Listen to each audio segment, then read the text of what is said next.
Solute आने की वजह से ये water molecule are attracted towards solute, ये वाटर के सारे मॉलिक्यूल किसकी तरफ अट्रैक्ट हो गए, सोल्यूट की तरफ। सो अब यहाँ से वाटर मूव नहीं कर सकता, तो हम ये कहेंगे कि अगर यहाँ पर मूवमेंट की बात करनी है तो ये ए से बी साइड पर जो वाटर मूव कर रहा है due from its higher potential to lower potential, because जब कभी भी सोल्यूट बेटे आ रहा होता है तो सोल्यूट असल में वाटर के पोटेंशियल को कम करता है। हाइपरटोनिक से चीजें हाइपोटोनिक में मूव करती हैं, तो this hypotonic to hypertonic movement या आपके हाई पोटेंशियल से, हाई वाटर पोटेंशियल से लो वाटर पोटेंशियल की मूवमेंट को हम ऑस्मोसिस कहते हैं, और ये पैसिवली होती है। स्टूडेंट ये सवाल पूछते हैं, वो कहते हैं कि भाई आपके पास यहाँ से वाटर किस तरह से पास कर जाता है, जबकि ये तो सारा हाइड्रोफोबिक जोन होता है। तो हम लोग यूं कहते हैं कि बेटे यहाँ पर वो इस वजह से वाटर पास आउट कर जाता है कि आपके पास ये वाला जो जोन है ना, इसमें इतना माइन्यूट सा गैप जरूर मौजूद है जहां से वाटर की पैसेज हो सकती है, क्योंकि वाटर एक्सट्रीमली स्मॉल मॉलिक्यूल है, so it can pass through these areas, वो वाटर उस एरिया से पास आउट कर सकता है। फिर last but not the least हम ये बात पढ़ते हैं कि यहाँ पर एक बहुत अहम ट्रांसपोर्टेशन होती है which is named as facilitated diffusion. Facilitated diffusion के लिए हमारे पास स्पेसिफिक चैनल होती हैं, जैसे हम लोगों ने ये बात पढ़ी कि आपके पास चैनल प्रोटीन है, सोडियम के वोल्टेज गेटेड चैनल्स हैं, जैसे आपके पास पोटाशियम के वोल्टेज गेटेड चैनल्स हैं, तो ये स्पेसिफिकली उन चीज़ों को पास आउट करते हैं। एक और बड़ी इंपॉर्टेंट चीज़ जो कि अक्सर बच्चे सवाल पूछते हैं कि सर ये बताइए कि ये जो फॉस्फोलिपिड्स आपके पास मौजूद हैं ये इस ही डायरेक्शन में क्यों मौजूद हैं, ये ऐसा क्यों नहीं होता। हम कहते हैं कि जी ये लाइक डिजॉल्व लाइक है, क्योंकि ये आपके पास नॉन पोलर सरफेस है, ये एक दूसरे के साथ मर्ज कर रही है।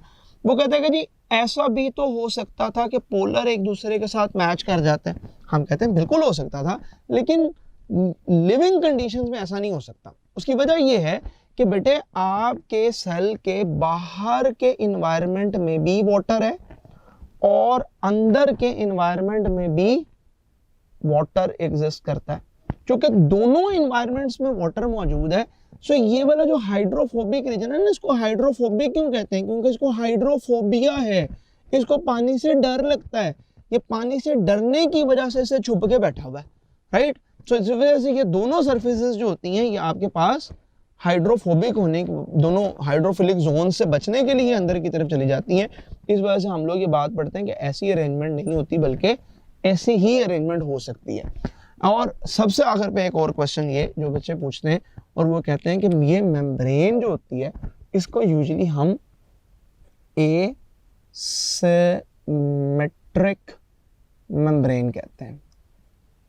तो इसको हम लोग स्पेसिफिकली एसिमेट्रिक मेम्ब्रेन क्यों कहते हैं? बेटा एसिमेट्रिक इसको हम दो मानों में कहते हैं। एक वजह तो एसिमेट्रिक कहने की ये है कि आपके पास जो प्रोटीन्स इस फेस पे पाई जाती हैं वो दूसरे फेस पे नहीं होती हैं। सो दोनों तरफ प्रोटीन डिफरेंस है, जैसे रिसेप्टर्स हैं वो आउटर फेस पे होंगे, इनर फेस पे नहीं होंगे। सो इस वजह से हम लोग ये कहेंगे कि दोनों मेम्ब्रेन प्रोटीन के पर्सपेक्टिव में एसिमेट्रिक होती हैं।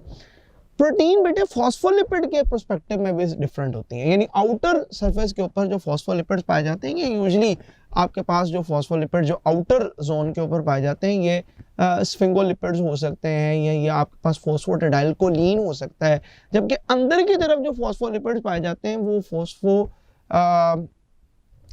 एथेनोलामीन होता है या फोस्फोटिडाइल सेरीन होता है।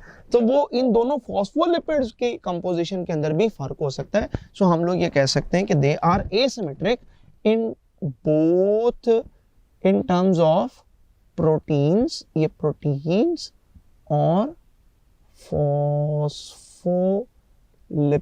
दोनों की कंपोजिशन के अंदर एक दूसरे से डिफरेंट हो सकते हैं।